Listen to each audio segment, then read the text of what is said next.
It's the 2nd October 2016. I'm going to lecture a little bit about the serial criminals. Um, Serial criminals is a person that has made more than one crime. It can be rape, killings, or kidnappings, or is known to do enterprises, drug traffic, and piracy, and so on.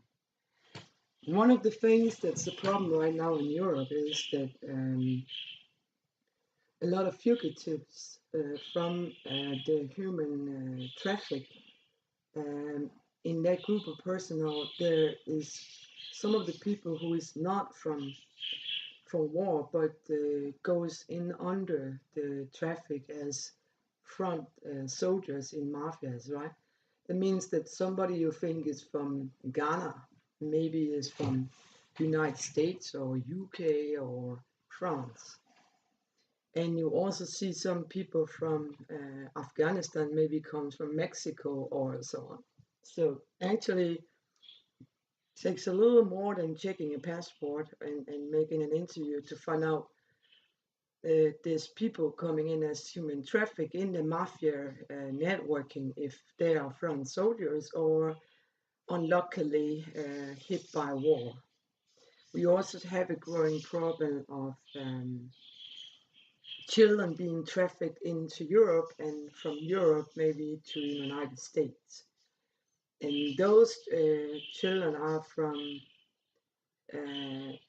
maybe war-hit areas, and they often have lost their parents, or the parents has been blackmailed to give off a child for getting in safety from Syria, for example. Meaning that some of the trafficked children, the parents could also get killed, so that on the way to Europe, the parents somehow die, maybe even forceful death, being thrown in the water or something, and then the children are the, you could say, traffic victims, right? So actually, right now, Europe is swim over with, you could say, children and young women that the mafia buy and sell as sexual objects, often in Europe or exported out of Europe, right? So right now you have a big problem with missing refugee children, even from the country that received them, meaning if they go to a refugee camp and then later disappear, there's probably around that town or that country